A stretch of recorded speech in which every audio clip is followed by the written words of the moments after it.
Chapter 44. Ripple. The container truck reversed into the warehouse at 9:37 a.m. The driver was alone and didn't appear to be armed, which was no surprise because Simeon had said that the handover was routine. Michael peered through the roof into the bare concrete space as the container doors swung open. The driver worked alongside 3 of the slasher boys, climbing into the container and rolling each heavy drum of cooking oil down a plywood sheet onto an old mattress at the bottom. Each drum was slowed by one of the slasher boys and manhandled onto a mechanical scale. The smugglers had mixed drums containing cocaine amongst drums full of oil, and the only way to tell them apart was by a slight difference in weight. Once a drum with cocaine inside was identified, the final pair of men worked to extract it from the oil.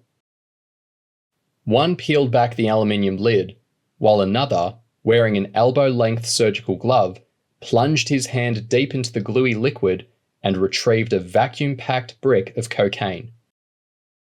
He then cut away an outer layer of plastic which dribbled with strings of yellow oil, before throwing the clean brick beneath into the boot of an Alfa Romeo. Once the 12th packet of cocaine had been recovered, the men began rolling the hefty drums back up the ramp. They also replaced the ones that had been opened, so that the end customer would be greeted by a full container and have no idea that his weekly shipment of cooking oil formed part of a cocaine smuggling route. Michael thought the operation uncharacteristically slick, considering that it was run by someone as disorganized as Major D.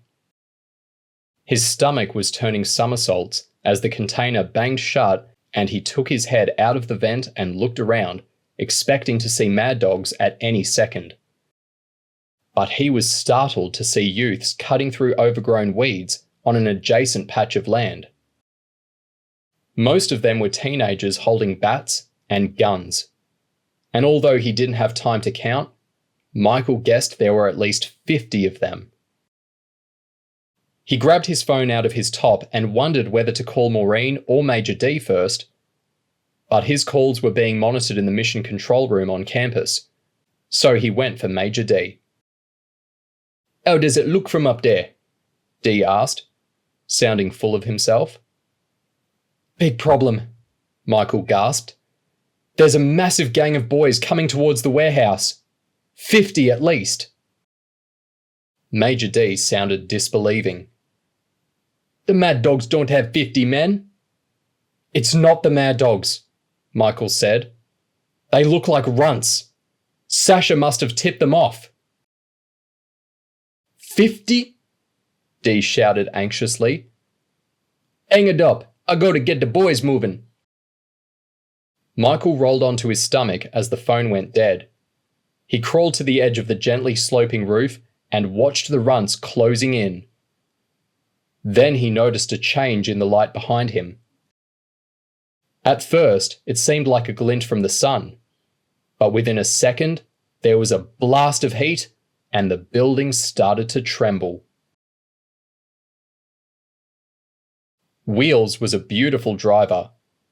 Effortlessly fast and totally confident, he weaved through cabs and baffled tourists to reach the drop-off area at the front of Luton Airport's main terminal. "Sorry I couldn't let you boys know about this sooner," Sasha said, as he led James and Bruce through a set of automatic doors and into the terminal. "We've waited years for a chance to rob this airport, and I had to keep my cards close. We almost did it a couple of years back when the Queen opened the new hospital, but there wasn't a flight with the right sort of cargo." "You've got people inside the airport?" James asked. "Loads," Sasha nodded. "It's the biggest employer in town. Half of my crew has friends or relatives who work here. You don't even need to worry about getting your face on the security cameras, because we've had some leads pulled." They had reached the security desk for domestic flights. Their boarding passes had been downloaded and printed out before Sasha left home, and there were only a dozen people ahead in the queue to get coats and bags x-rayed. As they crept forward, James worried that his body armor would set off the electronic barrier, even though Savas had checked him over with a handheld metal detector back at Sofa World. But James could never stand in a security line without worrying about something. He began inspecting his fake passport. The picture taken at Luton Station the previous afternoon was goofy, but he was impressed by the standard of the printing and watermarking, and decided that the passport was probably a blank stolen out of a passport office or consulate. The security officer merely scanned the barcodes on their boarding passes and didn't even look at the passports before pointing them towards the walk-through metal detector. James had seen that the flight listed on his boarding pass was leaving from gate 11, and was confused when Sasha started in the other direction. "The tickets are just to get us through security," Sasha explained. "We're heading for the cargo terminal." They had to walk past 7 gates, ending up at a doorway adjacent to the first-class lounge marked Private Aviation Only. The counter in front of it was unmanned. Sasha produced a security pass and slotted it into a lock. After a green light and a buzz, the door came open and the trio jogged down a short ramp towards a staircase and a set of automatic doors where passengers would usually board a bus to reach an aeroplane parked away from the terminal. Up to this point, Sasha had appeared to be on top of things, but panic came into his eyes as he looked around. "What's up?" James asked. "There's supposed to be some stuff waiting for us." "Got it," Bruce said, as he wheeled a catering trolley out from under the staircase. Sasha pulled up the shutter on the trolley's side and smiled with relief as he saw a duffel bag and 3 sets of overalls. "Put these on," Sasha said, beginning to kick off his shoes as he passed sets of beige overalls with Luton Security written on the back. "Careful with your fingerprints." James was already sweltering with the body armor under his tracksuit, and he felt ridiculous as he pulled on yet another layer of clothing. Meantime, Sasha had taken caps and sunglasses out of the bag. "Keep them on in case we bump into someone," Sasha explained as he pulled the brim down over his eyes. "You two look young, and I don't want anyone to eyeball me, because when something gets robbed around here, my mugshot is always the first one the cops pull out of the box." To make life even hotter, Sasha pulled out sets of gardening gloves before handing each boy a gun. "Glocks. Same ones you used on the hard front the other day," he explained. "The airport cops have got machine guns, so don't start shooting unless you have to, because you'll know all about it when the anti-terrorist squad shoot back. The good news is that less than a dozen cops work this entire airport, and right now, their backup is trying to pick up Major D on the other side of town." The doors leading onto the sunny tarmac opened automatically, and Sasha stepped out and looked around. 3 yellow and white airport buses were parked less than 50 metres away, and they began jogging towards them. Time seemed to ache as the roof shuddered beneath Michael. The explosives had made a huge metal blister in the side of the warehouse. As flames licked through gaps between roof plates, the building flexed, making its corrugated sections groan like a metal sea.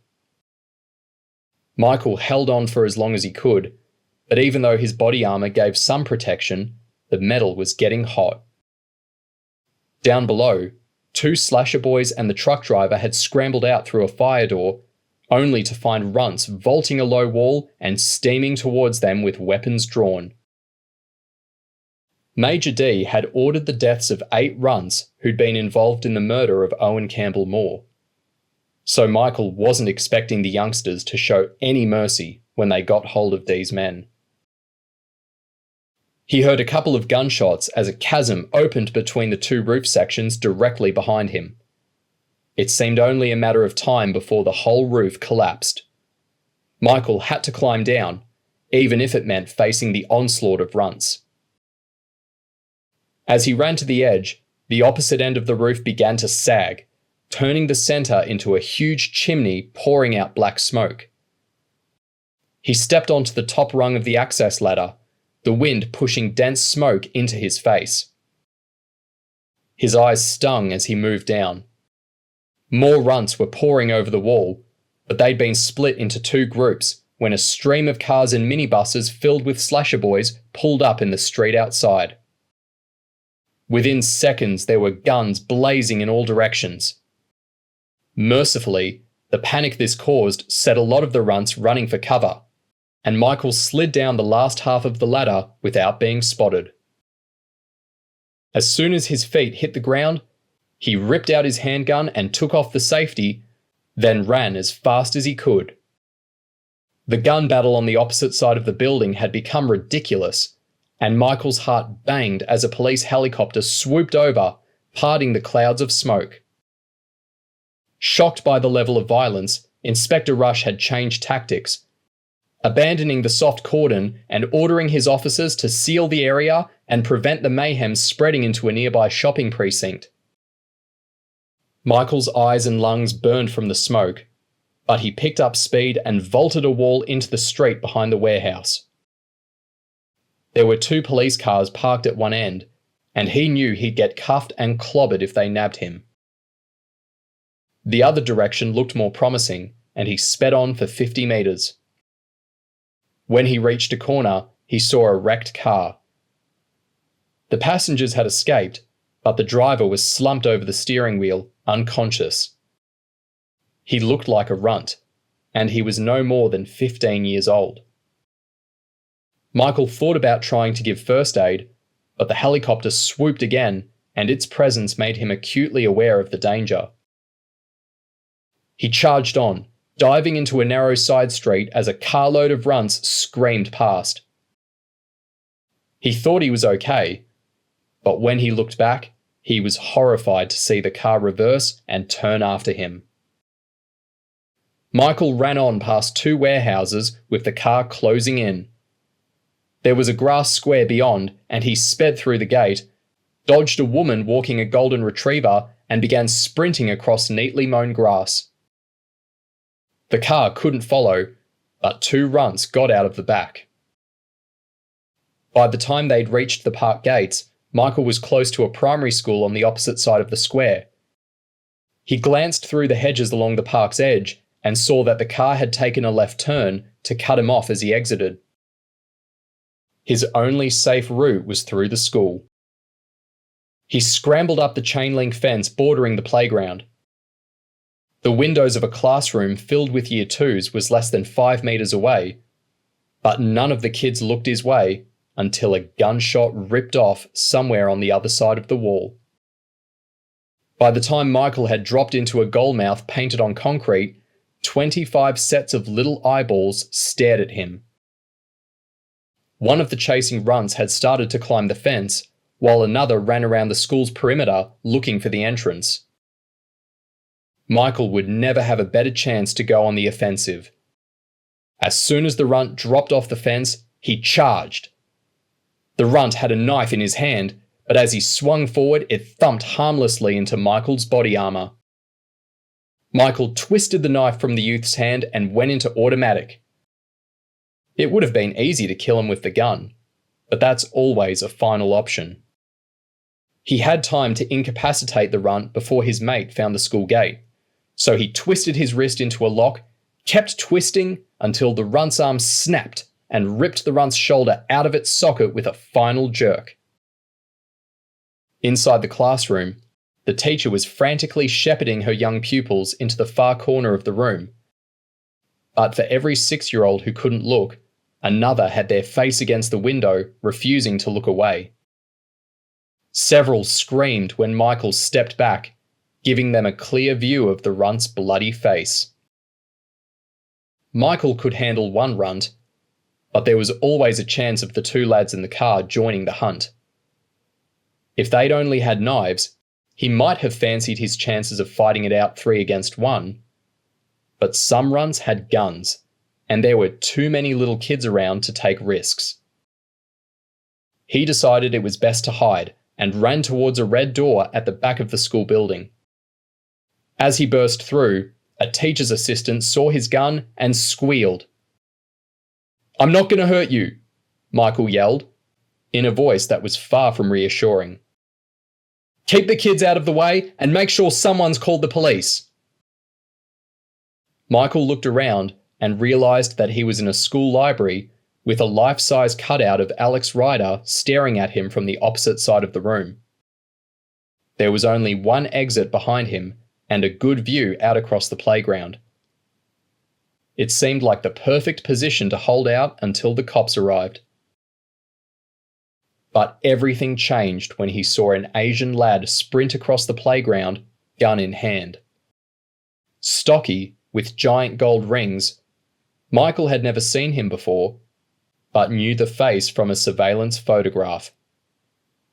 He opened a crack in the library door and aimed his gun at the youth who tried to kill Gabriel.